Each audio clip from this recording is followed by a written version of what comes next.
I got so much. Assalamualaikum warahmatullahi wabarakatuh. Hai teman-teman, perkenalkan nama saya Putri Ella Tursina, NIM 2002-198, jurusan Administrasi Publik, Universitas Malikus Saleh, dengan mata kuliah Kapital Selekta Administrasi. Nah, pada hari ini saya akan menyampaikan materi mengenai kebijakan publik. Nah, yang pertama yaitu ada pengertian kebijakan publik. Menurut Thomas Erdős, kebijakan publik adalah is whatever government choose to do or not to do, atau yang berarti apapun yang dipilih oleh pemerintah untuk dilakukan ataupun tidak dilakukan. Nah, selanjutnya ada ciri-ciri dari kebijakan publik. Yang pertama yaitu kebijakan tidak berdiri sendiri. Yang kedua, public policy is purposive. Yang ketiga, kebijakan bersifat pelarangan ataupun keharusan untuk dilaksanakan. Dan yang keempat yaitu kebijakan didasarkan pada hukum. Dan yang kelima yaitu kebijakan adalah apa yang dilakukan oleh pemerintah. Nah, yang pertama yaitu ada ciri-ciri kebijakan tidak berdiri sendiri. Kebijakan tidak berdiri sendiri maksudnya yaitu kebijakan tidak diambil atau dilaksanakan secara terpisah atau terisolasi, tetapi dipertimbangkan dalam konteks yang lebih luas. Contohnya yaitu dalam konteks politik dan ekonomi. Kebijakan tidak berdiri sendiri mengacu pada pendekatan yang melibatkan kerjasama, konsultasi, dan koordinasi dengan pihak lain, baik dalam skala nasional maupun internasional.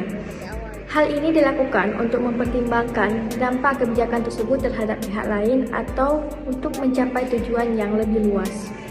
Yang kedua yaitu ada public policy is purposive. Setiap kebijakan memiliki tujuan. Pembuatan kebijakan tidak boleh sekedar asal atau karena kebetulan ada kesempatan untuk membuatnya. Bila tidak ada tujuan yang ingin dikejar, maka tidak perlu dibuat suatu kebijakan. Yaitu ada kebijakan bersifat pelarangan dan keharusan untuk dilaksanakan. Kebijakan bersifat pelarangan. Kebijakan ini bertujuan melarang atau menghentikan tindakan atau perilaku yang dianggap tidak diinginkan atau merugikan. Kebijakan bersifat keharusan yaitu kebijakan ini mewajibkan individu atau kelompok untuk melakukan tindakan atau perilaku tertentu. 4. Ada kebijakan didasarkan pada hukum. Kebijakan yang diterapkan oleh pemerintah atau lembaga publik berdasarkan kerangka hukum yang ada. Dalam sistem hukum yang berlaku, kebijakan harus sesuai dengan peraturan hukum yang berlaku dan tidak boleh melanggar prinsip-prinsip hukum yang ada. Yaitu kebijakan adalah apa yang dikerjakan pemerintah. Kebijakan merupakan tindakan atau langkah konkret yang diambil pemerintah untuk mencapai tujuan tertentu. Kebijakan ini dapat berupa aturan, regulasi, program, atau langkah-langkah lain yang diadopsi oleh pemerintah untuk mengatur dan mengarahkan berbagai aspek kehidupan masyarakat. Pembahasan selanjutnya yaitu tentang unsur-unsur kebijakan publik. Yang pertama ada tujuan, kedua masalah, tiga tuntutan, yang keempat dampak, dan kelima alat kebijakan. Pertama yaitu ada tujuan kebijakan. Tujuan menjadi unsur pertama dari suatu kebijakan. Akan tetapi tidak semua kebijakan mempunyai uraian yang sama mengenai pencapaian tujuannya. Perbedaannya terdapat pada jangka waktu, pencapaian tujuan, posisi, gambaran, orientasi, dan dukungannya. Yang kedua ada masalah. Masalah merupakan unsur yang sangat penting dalam kebijakan. Kesalahan dalam menentukan masalah yang tepat dapat menimbulkan kegagalan total dalam seluruh proses kebijakan. Yang ketiga ada tuntutan. Tuntutan dapat bersifat moderat atau radikal. Tuntutan muncul karena dua sebab, yaitu terabaikannya kepentingan suatu golongan dalam proses perumusan kebijakan, dan yang kedua munculnya kebutuhan baru yang menyusul setelah tujuan atau masalah sebelumnya terpecahkan. Yang keempat ada dampak atau outcome. Dampak merupakan tujuan lanjutan yang muncul sebagai pengaruh dari pencapaian suatu tujuan. Salah satu contohnya dalam kebijakan ekonomi adalah kebijakan investasi, perpajakan, dan pengeluaran pemerintah. Yang kelima yaitu ada sarana atau alat kebijakan. Sarana dalam perumusan kebijakan publik adalah kekuasaan, insentif, dan pengembangan kemampuan, simbolis, serta perubahan dari kebijakan itu sendiri. Salah satu contohnya adalah kebijakan untuk menghilangkan transportasi becak di Jakarta. Pemerintah menggunakan kebijakan melalui sarana kekuasaan dengan melarang keberadaan becak tersebut. Nah, selanjutnya kita masuk kepada studi kasus. Jadi di sini saya mengangkat studi kasus yaitu tentang kebijakan dinas sosial dalam menyalurkan bantuan sosial untuk masyarakat Luk Semawe.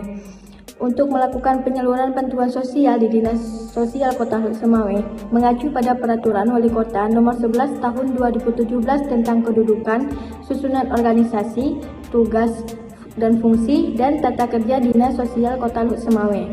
Pada pasal 17 menyatakan bidang pemberdayaan sosial dan penanganan fakir miskin merupakan unsur pelaksanaan teknis di bidang pemberdayaan sosial dan penanganan fakir miskin.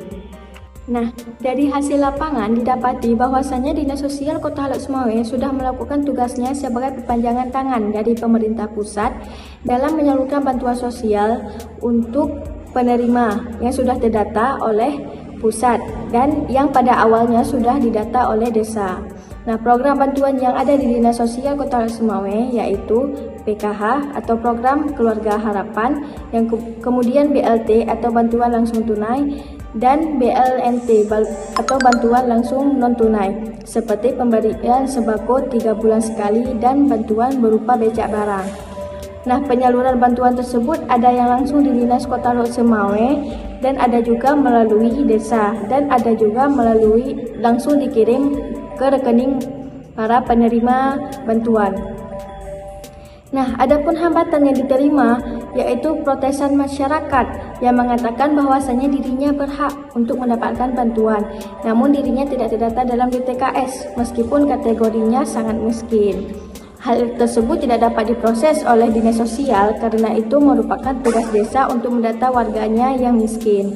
Nah, kesimpulannya yaitu bahwa Dinas Sosial Kota Lok Sumawe sudah tercapai tujuannya dalam mensejahterakan masyarakat sesuai dengan Peraturan Wali Kota Nomor 11 Tahun 2017 yang sudah terlaksana meskipun masih terdapat kendala-kendala. Nah, Dinas Sosial Kota Lok Sumawe terus melakukan perbaikan agar dapat memberikan pelayanan yang baik kepada masyarakat sesuai dengan kebijakan dan regulasi yang telah ditetapkan oleh pemerintah.